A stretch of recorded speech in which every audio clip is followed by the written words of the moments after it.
Hey friends, I just want to show off my Rick Agnew t-shirt that he sent me. Um, some of you remember that I recently played some shows with Rick and actually have joined a band with him, even though he lives in California and I'm here in Nebraska. I'm in a band with him called Rick Agnew Fiasco. And I've been staying in touch with him, and he's having some health issues right now, which may delay our tour. Um, I knew about it. And knew about it, but he's got to take care of himself. But isn't that cool? You know, like the Adolescents, which I need to get on the vinyl. I don't have it on vinyl. It's a good day. My brother is out and about. Thank goodness, reconnecting. This is our hometown, and Patrick really should have and does have quite a bit of love here in the city. So he's out getting with people, which I'm glad about. I may see him tonight, Stephanie. And if I don't see him tonight, I'll see him tomorrow, and he'll see the video. And depending on his mood, we may shoot another one. So I've been listening, and it's just fabulous. So I'm going to show you what I've been listening to. As far as continuing to show you my tens, well, I think I'm going to just incorporate it in my language, when I talk about records, So someone asked me if I have anything by Burial, and at first I didn't think so, but I have some Burial remix work on here. This is Thom Yorke, the remixes. There's a couple of these. I only have this one, but this is the one that has And It Rained All Night Burial remix. And I played this earlier, and cool stuff. Thom Yorke seems to have a really good ear for electronica. Isn't that a cool ass cover? Yeah. Pulled this out and played this some more. Clark, Turning Dragon, really liked this a lot. As I've been saying, if I could afford to buy and collect the Warp label big time, I would. So anytime I can find Warp records, I'm picking them up. This is really good. Pulled this, just decided to go ahead and play it. Francis Monkman, Energism. This is on the Innovative Communications label. That is Klaus Schultz's label. And this is indeed electronic. Francis Monkman was originally in the band Curved Air, as well as Sky. He was in the band Sky with John Williams. This album is somewhere in the Vangelis Jean-Michel Jarre territory. And what's interesting, there is a track on here that to me sounds like almost a direct ripoff of a Vangelis song. So I had to look at the date to see, well, who came first? And I'll have to look. I'm not sure whose song was first, but they're really similar. But this is good. If you like that sequencery type of electronic synthesizer stuff, that's a really good one. This is just a cool-ass psychedelic, far-out, freak-out record, etc. This band is led by the German jazz pianist Wolfgang Downer, who I highly tout and love. And that's Fred Braceful next to him on the cover there. Black jazz drummer who got hip back in the 70s and was playing all kinds of cool stuff besides jazz over in Europe. Cool-ass album. This is the reissue, not an original, but this is great.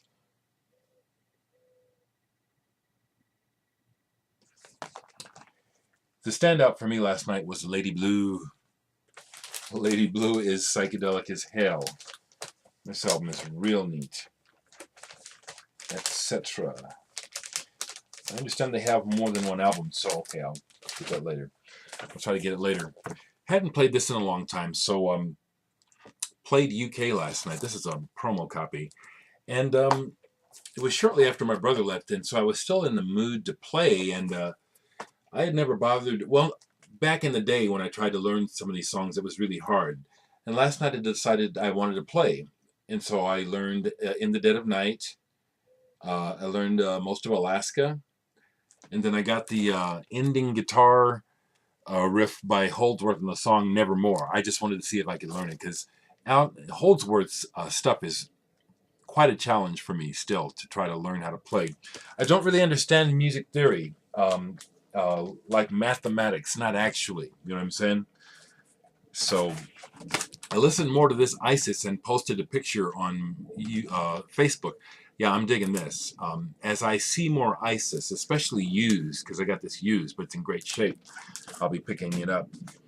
Listen to this some more, and Sending Letters to the Sea, which was sent to me by Glass Orchid Aftermath, and I really do mostly like this. It does have that kind of rural, kind of country thing going on in there, which after a little while, I can't explain it, folks. I've been like this most of my life.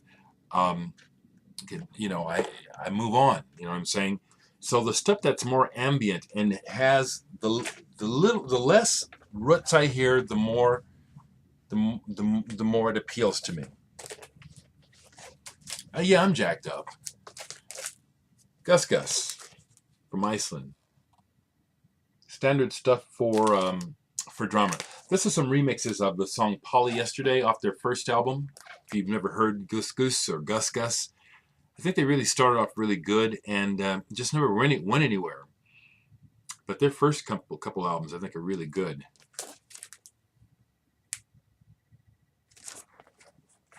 Played a side of this.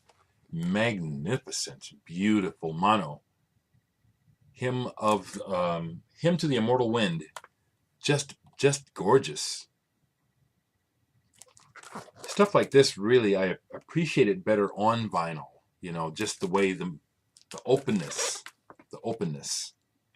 You know, I was thinking further to try to explain how I'm understanding the difference between digital and analog. And here's another thing that I think is hard to describe about the difference between analog and digital. While digital can digitally recreate anything with ones and zeros that it gets inputted, the thing that it's not able to reproduce is the actual subtle experience of the event of the record being played on the player in the room with you. I don't think that we so much hear that audibly as we sense it, we feel it, don't even really realize it. You know what I'm saying? But the physical act of the music being played in the room with you, as opposed to just coming out of the speakers, that's another dimension that enhances the experience. Pulled this, and I'm not sure why, but this is an old album by a folk singer named Elise Weinberg. This is on Bill Cosby's record label, Tetragrammaton, the label that brought us Deep Purple in the US. This starts off really cheesy, you know, to the point that it's like, ugh.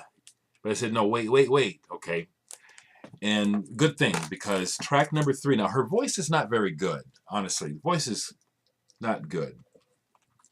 But these are some personal songs. They obviously mean a lot to this young lady, and that comes across in her delivery. But what really caught my attention is on track number 3, Ironworks. A whole lot of ambient sound and noises are used in the mix, and that's pretty cool.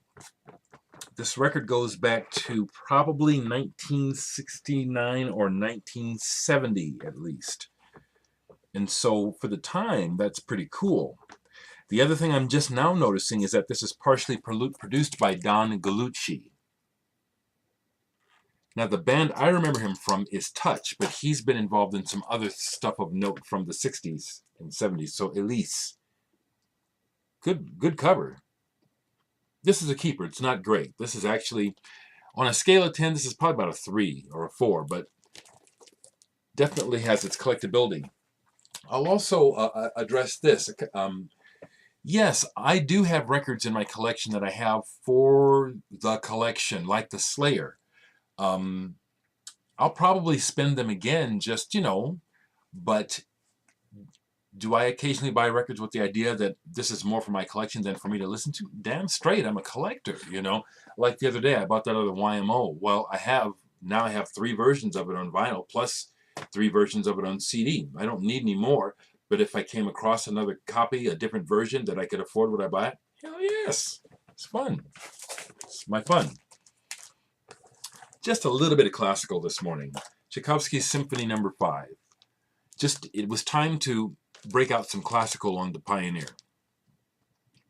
I like that expression. Magnifique. Voila. Don't mind me. So that was good. Last night I posted a picture of this. Love this album. This is close to a 10 for me. Rice Music by Masami Tsuchiya. I highly recommend you hear this album. Especially if you like the work of YMO, the band Japan, David Sylvian, those cats, because they're all on here. Ryuichi Sakamoto's on here. Steve Jansen and Mick Karn of Japan are on here. Percy Jones from Brand X is on here. The computer programmer for YMO's early albums, Hideki Matsutake, is on here as well. So I love this album. Played the whole album last night, both sides, and I have this on CD too. But vinyl is the way. Oh, he also had a band called Ippudo.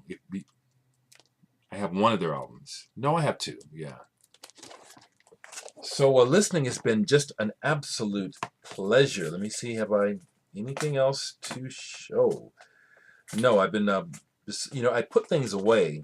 So like I played Dome 3 this morning, side 1 of it. Yeah, it's just like I said, they're really very good at manipulating sound and creating intriguing landscapes with sound. Very intriguing. I haven't played the Wisteria Lozenge yet because I'm so focused on the vinyl. But I will say this: last night when I went to start playing the UK, I had to switch to CD, and so I pulled out my UK CD. Just the way I have my stereo set up so I can play guitar through it. All right, that's some more music for you. See you again soon.